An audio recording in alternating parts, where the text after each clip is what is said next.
الحمدللہ رب العالمین والصلاة والسلام علی سید المرسلین وعلی آلہ وصحبہ اجمعین، اما بعد۔ آج کے درس میں انشاءاللہ قبروں کے پاس کون سے امور حرام ہیں ان پر گفتگو ہوگی۔ مسائل جنازہ سے متعلق دروس کے سلسلے میں سے یہ ایک سلسلہ ہے، اور ہم شیخ محمد ناصر الدین الالبانی رحمہ اللہ کی کتاب احکام الجنائز و بدعوہا سے سلسلہ وار پڑھ رہے ہیں۔ ہم پہنچے ہیں مسئلہ نمبر 125 پر۔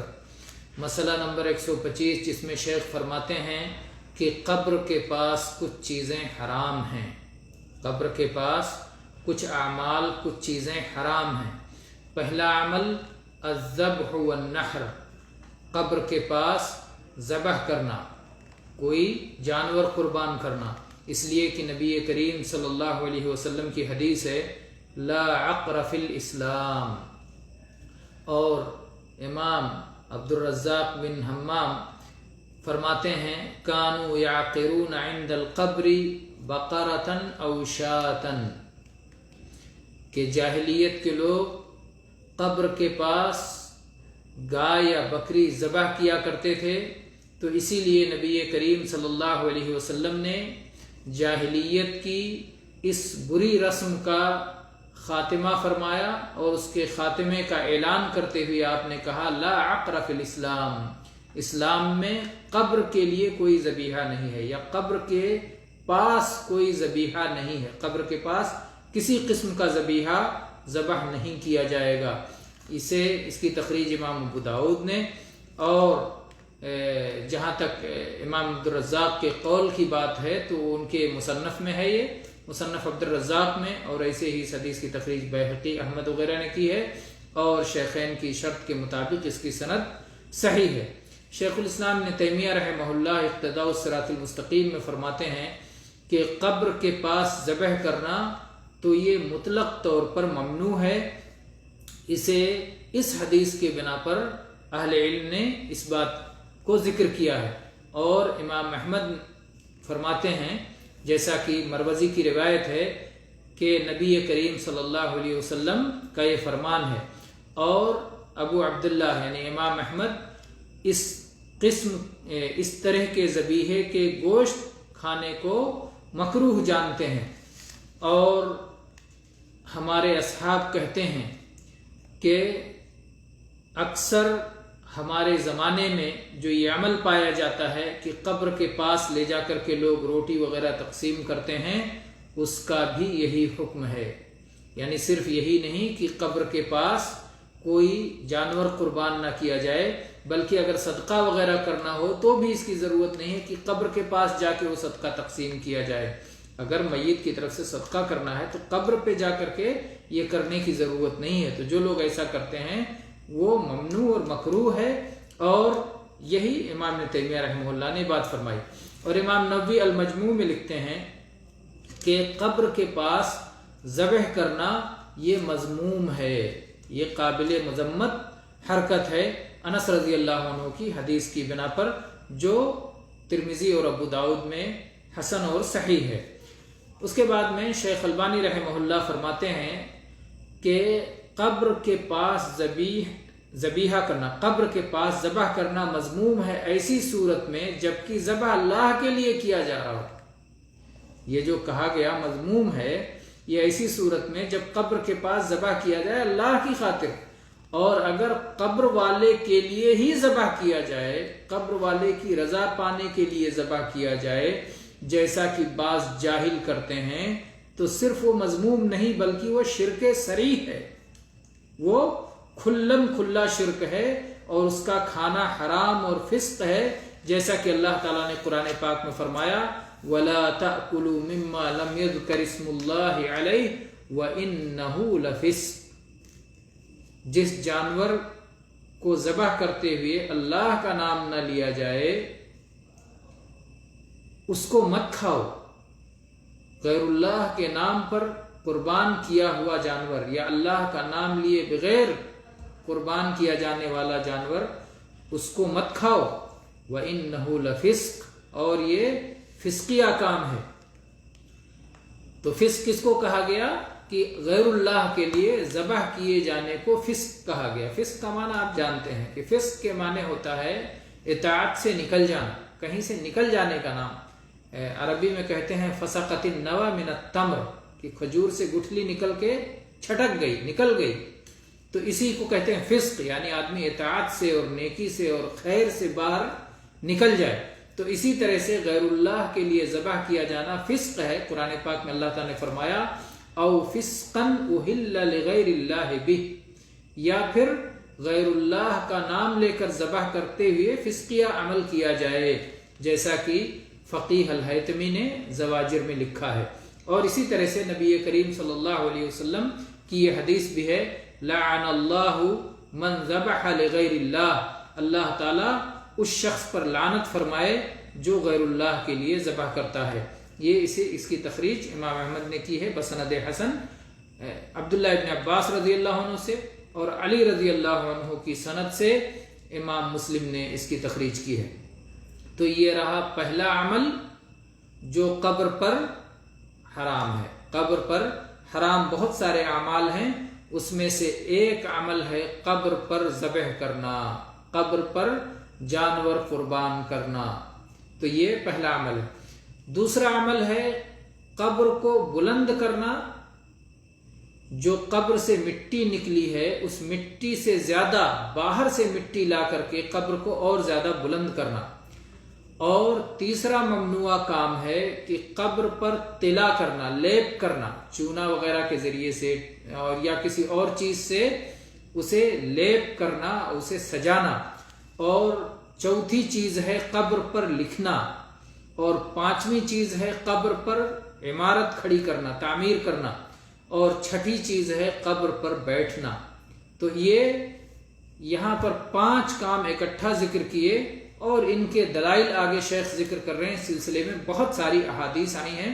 آج ہم صرف ایک حدیث کے بیان پر اکتفا کریں گے اور اس کے بعد اگلی احادیث انشاءاللہ ہم آگے بیان کریں گے. پہلی حدیث اس سلسلے میں جابر رضی اللہ عنہ سے مروی ہے.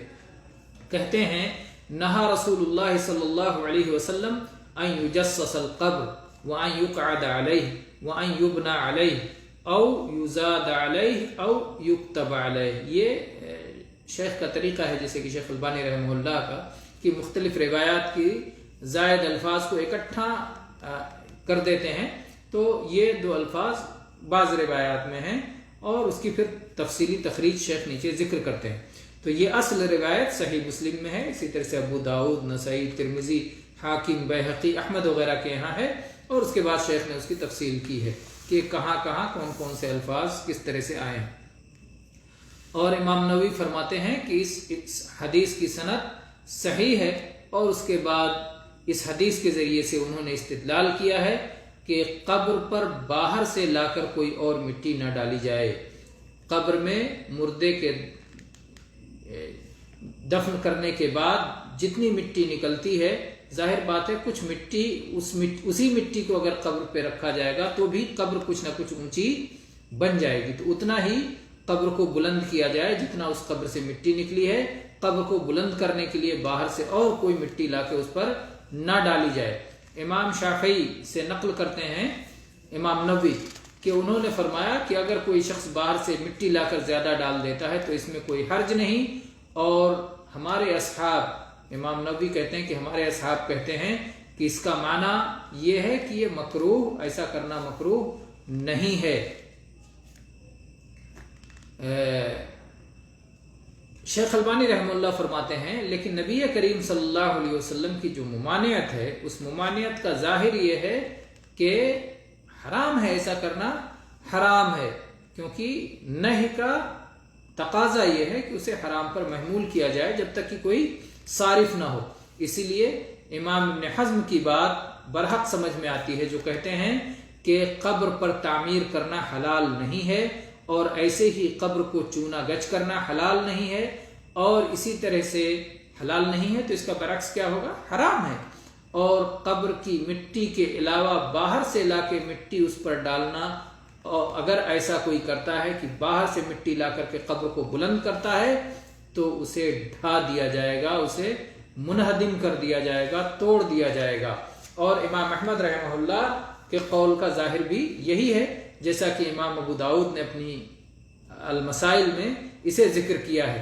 کہتے ہیں کہ امام احمد کو میں نے فرماتے ہوئے سنا کہ قبر پہ باہر سے لا کے کوئی مٹی زیادہ نہ کی جائے, البتہ اگر ایسی صورتحال ہو جائے کہ قبر سے جو مٹی نکلی تھی وہ مٹی ڈالنے سے قبر زمین کے برابر ہو گئی ہے اور اس کی پہچان نہیں ہو پا رہی ہے کہ یہاں قبر ہے, تو اس میں رخصت ہے, ایسی صورت میں رخصت ہے تاکہ قبر کی ایک پہچان ہو اور اس کی توہین نہ ہو, اس لیے باہر سے مٹی لا کر کے بھی اس پر ڈال سکتے ہیں.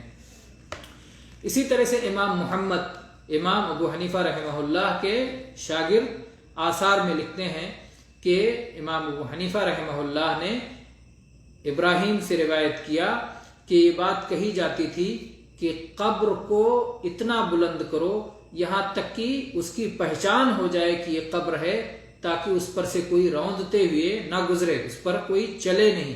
اور امام محمد کہتے ہیں وَبِهِ نَأْخُذُ, اور ہم اسی کو اختیار کرتے ہیں, اور ہماری رائے یہ ہے کہ قبر سے جو مٹی نکلی ہے اس سے زیادہ الگ سے مٹی لا کر کے نہ ڈالی جائے.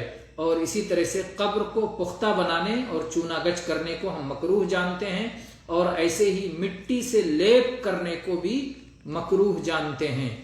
یہ کون فرما رہے ہیں؟ امام ابو حنیفہ رحمہ اللہ کے شاگرد امام محمد کہہ رہے ہیں کہ ہمیں یہ بات بھی ہمارے نزدیک مکروہ ہے کہ قبر کو مٹی سے لیپ کیا جائے, یا اسی طرح سے قبر کے پاس مسجد بنائی جائے, یا قبر کے پاس کوئی جھنڈا لگایا جائے, یا قبر پر کچھ لکھا جائے, یا اسی طرح سے پکی اینٹوں سے اس کی تعمیر کی جائے, یا قبر کے اندر پکی اینٹیں ڈالی جائیں, استعمال کی جائیں. اور ایسے ہی جہاں تک قبر پر پانی کے چھڑکاؤ کی بات ہے تو ہم اس میں کوئی حرج نہیں سمجھتے, اور یہی امام ابو حنیفہ رحمہ اللہ کا قول ہے. شیخ فرماتے ہیں, شیخ البانی رحمہ اللہ, کہ حدیث کے مفہوم سے قبر کے بلند کرنے کا جواز نکلتا ہے جتنے میں کہ قبر کی مٹی سے جتنی بلندی ہو سکے. یعنی قبر پر جب مٹی ڈالی جائے گی تو ظاہر بات ہے میت کو رکھنے کی وجہ سے جو حصہ خالی ہو چکا ہے اتنا حصہ اوپر بلند ہو جائے گا, اور ایسا کرنے سے تقریباً 1 بالش کی بلندی ہوگی. اور اس سلسلے میں جو نصوص آئے ہیں اس سے یہ معنی نکلتا ہے. اور جہاں تک تجسیس کا مسئلہ ہے, یعنی چونا گچ کرنا, لیپ کرنا, یا اس کو پختہ کرنا, اس پر تلا کرنا کسی طرح سے, تو یہ جو ہے ممنوع ہے. اور ممنوع کیوں ہے؟ اس لیے کہ ایک طرح کی زینت اور سجاوٹ ہے, قبر کو مزین کرنا نہیں ہے, خوشنما بنانا نہیں ہے. اور جہاں تک قبر کو مٹی سے لیپ کرنے کی بات ہے تو اس سلسلے میں علماء کے 2 قول ہیں. پہلا کراہت ہے, اور اس میں امام محمد نے, جیسا کہ بھی آپ نے دیکھا کہ امام ابو حنیفہ رحمہ اللہ کے شاگرد امام محمد نے اپنے امام سے اس بات کو نقل کیا ہے کہ ایسا کرنا مکروہ ہے. اور جب مکروہ کہا جائے ان کی زبان میں تو اس کا مقصد ہوتا ہے حرام, سوائے اس کے کہ کراہت التنزیہ کہیں. کراہت التنزیہ اگر کہیں گے تب وہ مکروہ اصطلاحی مکروہ ہوگا, لیکن جہاں مکروہ مطلق آتا ہے اس کا مقصود ہوتا ہے حرام. اسی طرح سے حنابلہ میں سے ابو حفص کا بھی کہنا ہے کراہت کا. اور دوسرا قول یہ ہے کہ اس میں کوئی حرج کی بات نہیں ہے, جیسا کہ امام ابو داؤد نے امام احمد سے نقل کیا ہے اور الانصاف میں بصیغ جزم سے بیان کیا ہے, امام ترمذی نے امام شافعی سے, اور امام نووی نے بھی یہ بات نقل کی ہے. اس کے بعد فرمایا کہ جمہور اصحاب نے اس سے تعرض نہیں کیا ہے, اور صحیح بات یہ ہے کہ اس میں کوئی کراہت نہیں ہے, جیسا کہ اس کی صراحت کی گئی اور اس سلسلے میں نہیں بھی نہیں آئی ہے, اس کی ممانعت بھی نہیں آئی ہے. لیکن شیخ البانی رحمہ اللہ فرماتے ہیں کہ شاید درست بات یہ ہے کہ تفصیل کی جائے, یعنی قبر پہ مٹی سے لیپ کرنا مطلقاً اس میں کوئی حرج نہیں. ایسا کہنا دلائل اور مقاصد شرعیہ کی روشنی میں درست نہیں معلوم ہوتا. درست بات یہ معلوم ہوتی ہے کہ اس میں تفصیل کی جائے، اور وہ تفصیل یہ ہے کہ اگر اس مٹی کے لیپ کے ذریعے قبر کی حفاظت مقصود ہے اور قبر کی بلندی کو باقی رکھنا مقصود ہے، اتنی بلندی جتنی شریعت نے گنجائش دی ہے، شریعت نے جتنے کی اجازت دی ہے، اور اس لیے لیپ کر دیا جائے تاکہ آندھی، طوفان اور ہوا کی وجہ سے قبر کی مٹی اڑ نہ جائے، اور بارش کی وجہ سے قبر ٹوٹ پھوٹ کے زمین کے برابر نہ ہو جائے.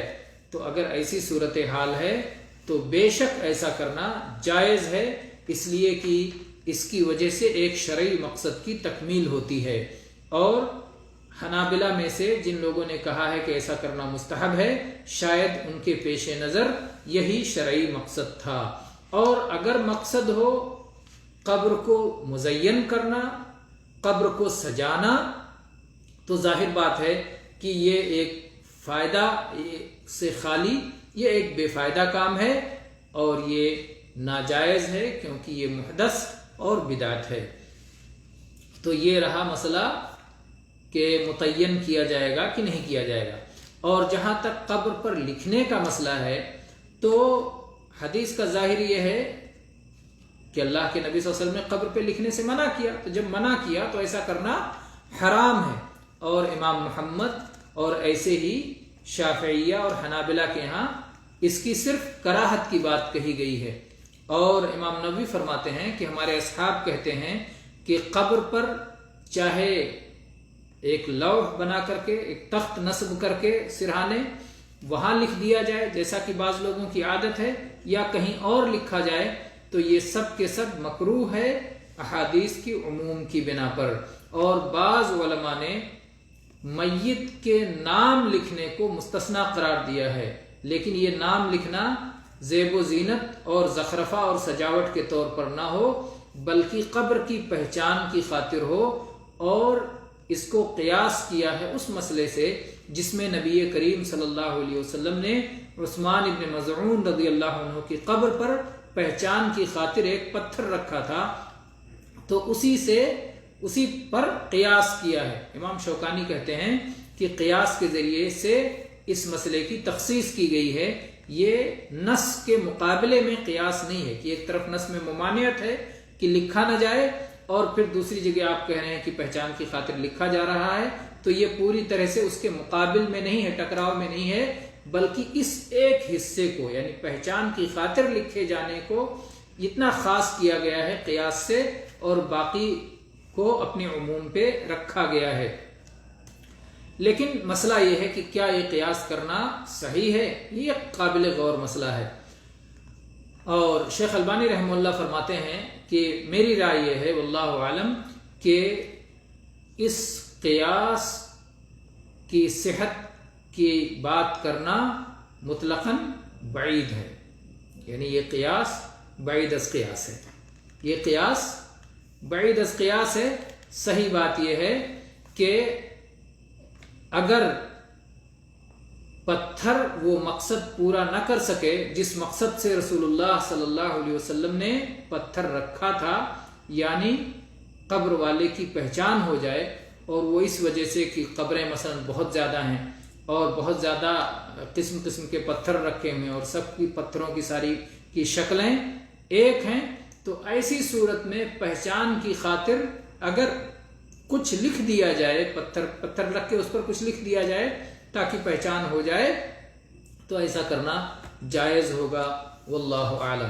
اور اس کے بعد کہتے ہیں امام حاکم نے جو یہ بات کہی حدیث کے بعد کہ اس حدیث پر عمل نہیں ہے، اور مسلمانوں کے ائمہ مشرق سے مغرب تک سب لوگوں کی قبروں پر لکھا ہوا ہے، اور خلف و سلف سب لوگوں کا عمل اس پر جاری ہے، تو امام ذہبی نے امام حاکم کی اس بات کو رد کر دیا ہے اور کہا ہے کہ آپ نے یہ درست بات نہیں کی، کیونکہ ہمیں نہیں معلوم کہ کسی ایک صحابی نے بھی ایسا کیا ہو.